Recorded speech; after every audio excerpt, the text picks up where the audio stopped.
तानाशाह ने पूरे देश को तबाह करने के लिए एक नापाक कदम उठाया था।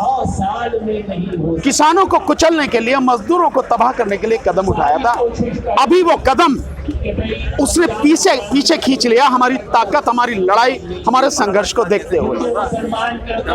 लेकिन अभी हमारी लड़ाई बहुत बाकी है।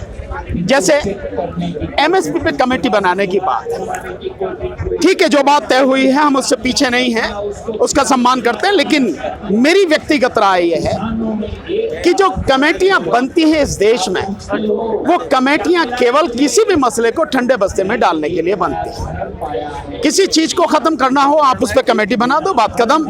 3 महीने का टाइम मिलता, फिर 3 महीने, 6 महीने, सालों गुजर जाते, कुछ नहीं।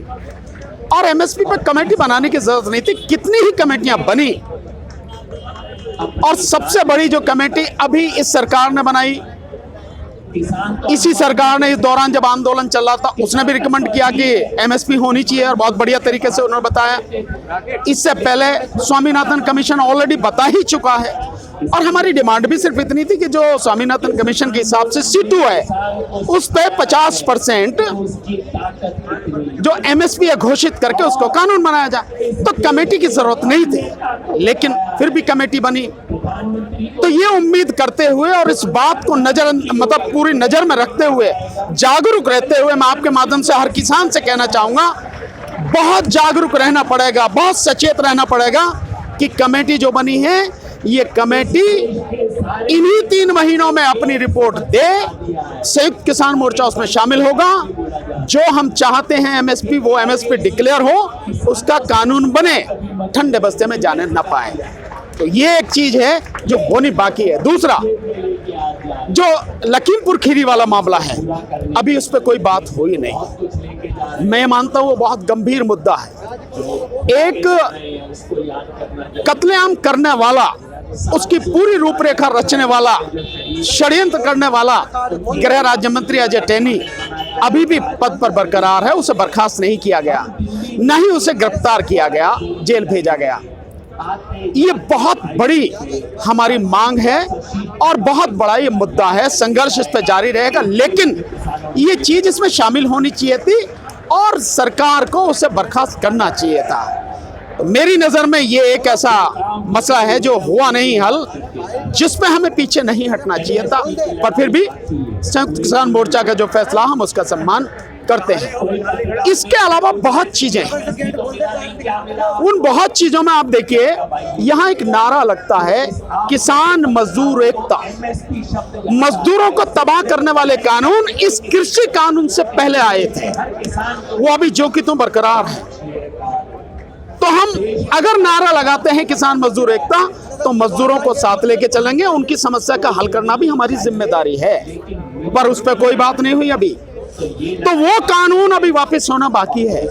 मैं आपके माध्यम से पूरे देश के लोगों से, किसानों से, जो बेरोजगार लोग हैं, युवा हैं, उन सबसे और मजदूरों से विशेषकर ये आग्रह करूंगा, इस किसान आंदोलन ने एक संजीवनी दी है आंदोलन करने वालों को। उन्होंने लड़ने का एक मादा दिया, हौसला दिया है, और हम ऐसी जो तानाशाही सरकार है, तानाशाह है, उसके खिलाफ लड़के भी जीत सकते हैं। ये बात सिद्ध करी है। इससे प्रेरणा लेते हुए सभी लोग, विशेषकर मजदूर, अपना आंदोलन शुरू करें, उसको तेज करें, और जब तक ये मजदूरों को तबाह करने वाले श्रम कानून खत्म नहीं हो जाएं, उन्हें भी आंदोलन जारी रखना चाहिए जीतने तक। दूसरा, जो निजीकरण है, सरकार पूरे देश को बेच रही है। ऐसा मान लिया मोदी ने जैसे कि पूरे देश को बेचने का उसे अधिकार है।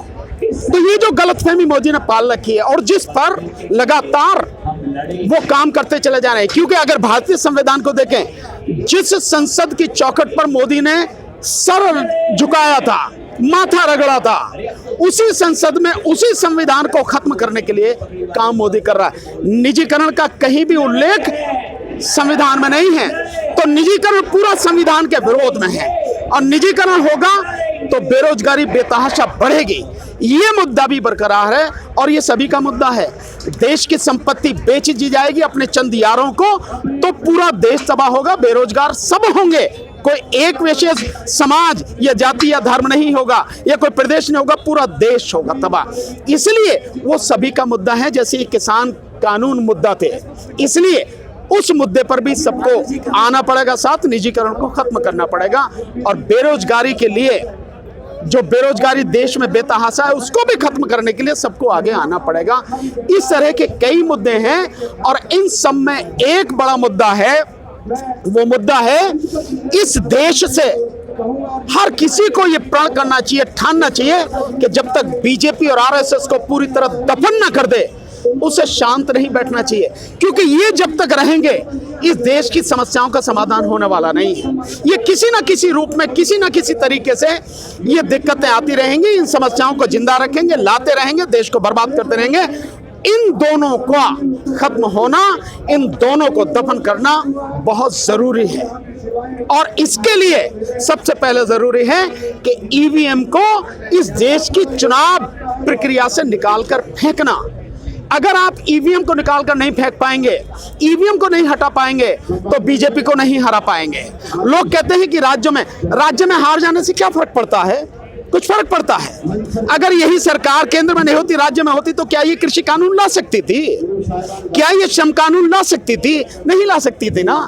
तो केंद्र में जिस समय बात होती है या लोकसभा के चुनाव होते हैं, उस समय मेन रूप से ईवीएम में गड़बड़ी होती है। और मैं समझता हूं इसके लिए एक ही चीज काफी है।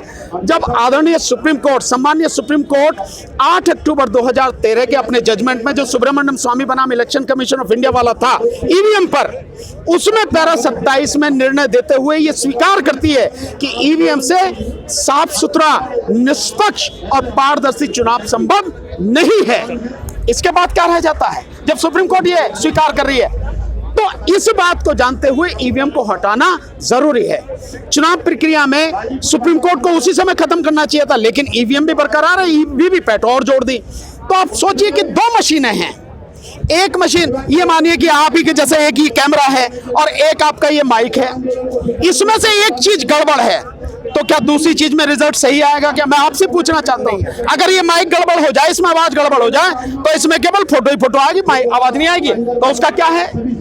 कुछ नहीं उसका। मैं ठीक इसी तरह से 2 मशीनें हैं और सुप्रीम कोर्ट कहती है एक मशीन जो मेन है वो खराब है, उससे free, fair and transparent election संभव नहीं है, तो दूसरी मशीन के होने का कोई मतलब नहीं। इसका मतलब आधा इलेक्शन खराब है, आधा इलेक्शन गड़बड़ है और सुप्रीम कोर्ट के अनुसार गड़बड़ है।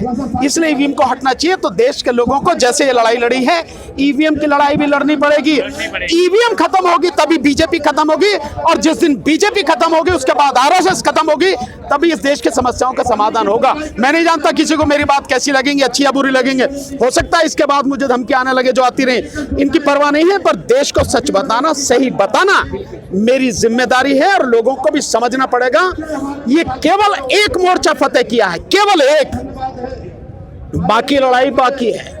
ये मोर्चा हमें आगे लड़ने के लिए प्रोत्साहित करता है, हमारा हौसला बढ़ाता है। उस हौसले, बढ़े हुए हौसले को साथ में लेकर इनको पूरी तरह इस देश की धरती से उखाड़ के फेंकना जरूरी है। अच्छा सर, जैसे कि आप ये बोल रहे हैं, अब ये जैसे ये किसानों की जीत हुई है, तो अब ये मतलब कब तक घर वापसी जाएंगे? इसके नहीं, आप देखिए, ऐलान कर दिया गया है, आज से वापसी शुरू है, तो आज से वापसी शुरू होगी। जब तक ये पूरा करके और यहाँ की गंदगी वंदगी पूरी साफ करके जिस दिन हो जाएगा, उस दिन सब लोग चले जाएंगे अपने, कोई इससे नहीं। Thank you.